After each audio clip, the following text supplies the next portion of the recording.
Pakistan is voting today to elect a national government and members of the National Assembly. It was so in 2018 also that they were working really hard to ensure that Imran Khan came out the winner.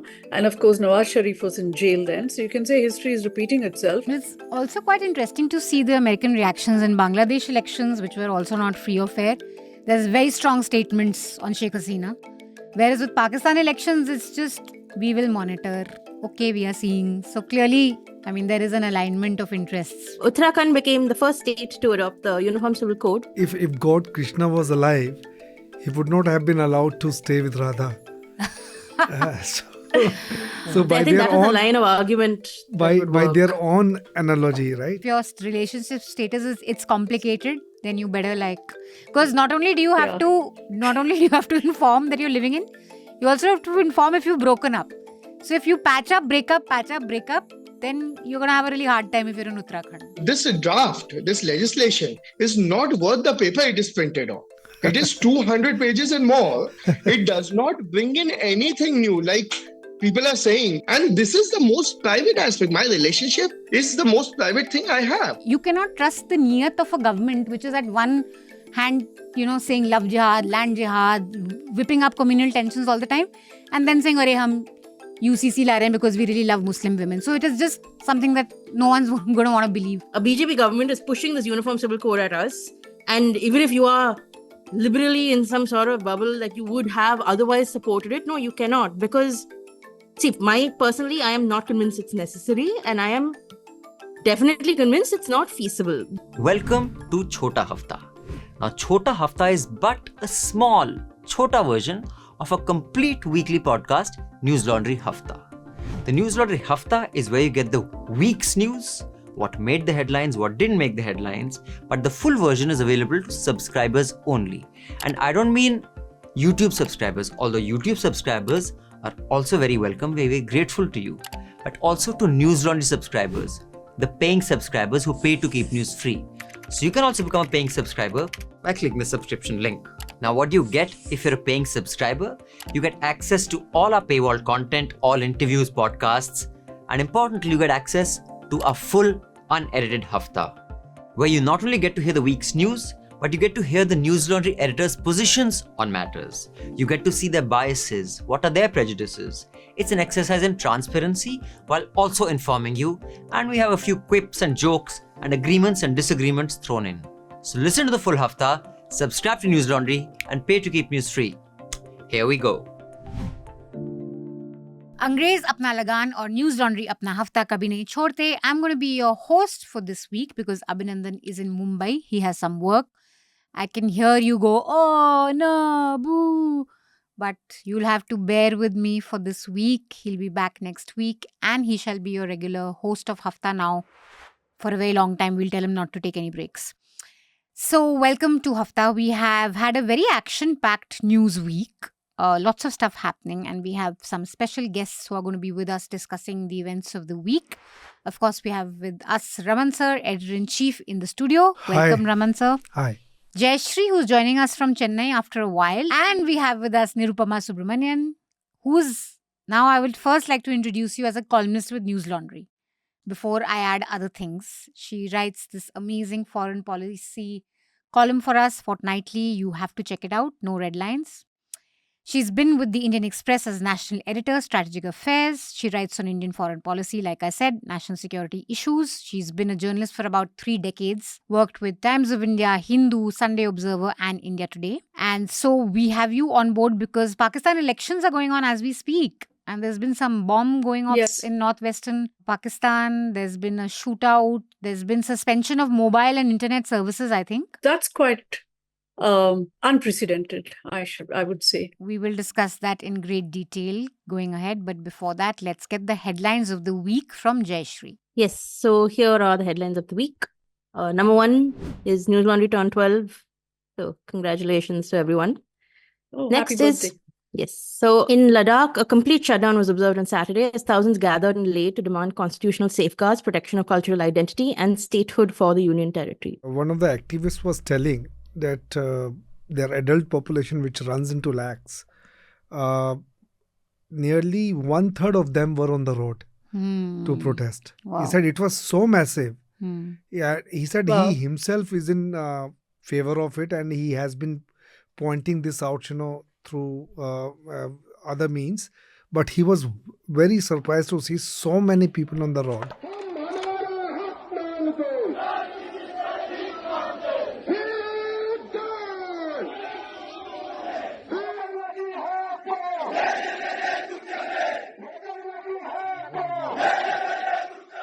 And remarkable how it's been completely blacked out, at least in television news. We have not heard or seen anything about it. So the major demand that they have is that they want to be included in the 6th schedule. Under the 6th schedule, they can make their own laws on forests, land, forest management, and so on. And Ladakh would qualify because I think over 95% of its population is tribal. Yeah. So the BJP promised to implement this after it came to power in the Ladakh Autonomous Hill Development Council election, but then it didn't. So, Nirupama, let's begin with the Pakistan elections. 3 major parties are contending. The Pakistan Muslim League, the Pakistan Tehreek-e-Insaf, and Pakistan People's Party. And your piece that you'd written for Newslaundry basically said that it's quite likely that Nawaz Sharif is going to be the 4th time Prime Minister. So, why is it unprecedented, like you said, that snapping up of mobile connectivity, internet services, is this very unusual for a Pakistan election? And what would a Nawaz Sharif mean for India? So I think this whole thing about, as I was saying, cutting off internet and, basically all telecommunication, phones and stuff, is basically geared towards preventing a high turnout.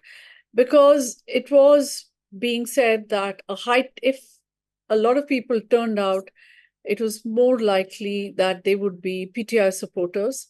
So And Imran Khan PTI, you have to supporters. remember that PTI is not standing as a party. It lost its election symbol. Of course, Imran Khan is in jail. And all its candidates have been forced to stand as independents. They are standing on random sort of symbols. So there was a lot of preparation on the ground. Voters we are going to bring them out and make them vote. And there was in fact. Can I ask you about a conspiracy theory though? How the proximate culprit is the army, but people always claim American involvement, and they're sort of dismissed as crank. See, Munir was in America and he had a very good visit. Asim Munir, the army chief, he had a very good visit there. He was there for a longish period, 10 days or so. He met everybody. And so, yes, the Americans are very much interested in Pakistan again. I mean, there was this feeling after they exited Afghanistan, that Pakistan doesn't matter to them.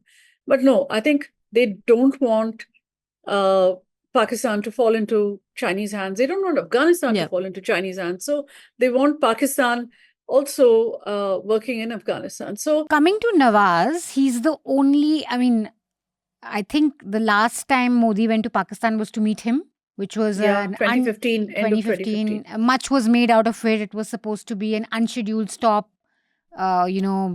for Modi to meet his dear friend Nawaz. I don't know how good friends they are. But if he's back, does this mean a thaw in very icy relationships between Pakistan and India? I mean, there could be, because Nawaz Sharif has been a very strong proponent of good friendly ties with India. And you can see that the army has also been lately, like from 2021, talking this language of geoeconomics.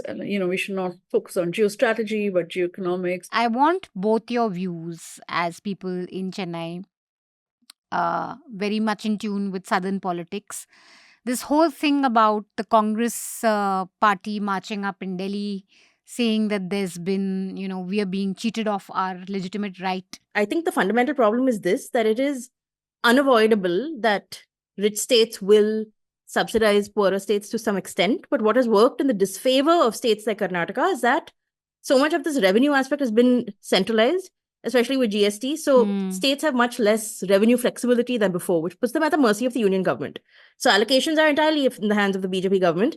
And I mean, knowing them, they're looking at which BJP state should get which money. And Yeah. of course, the BJP state is usually the poorer state, but that's how it works. And Yeah, that is hostility my. is Yeah. so much evident. I mean, if you look at the governor's attitude, Yeah. and if I don't think we've ever had such governors. there were floods in Chennai, I don't know. I think the state claims that they haven't got anything from the center.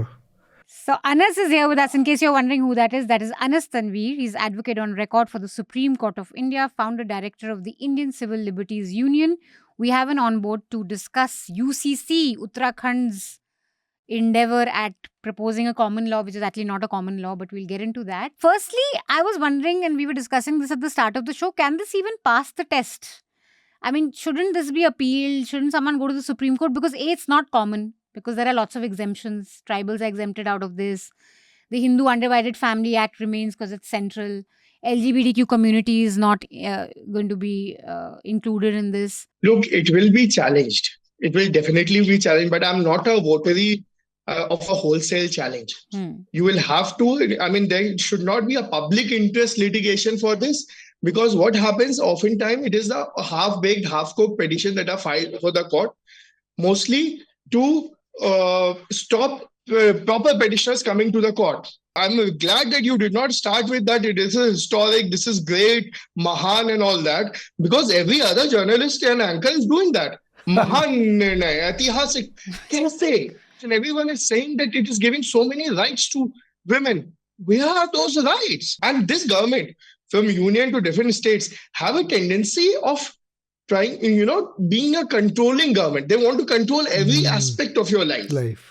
And this is the most private aspect. Uttarakhand government's attempt to, make, I mean, we may laugh it off, but there are so many things that we had laughed off, at the state level, but they are, taking a national shape gradually. Because I saw that in UCC, when the state government passed it yesterday, Hema Malini in Parliament was giving, her views on this, that my government has done a very good thing for women.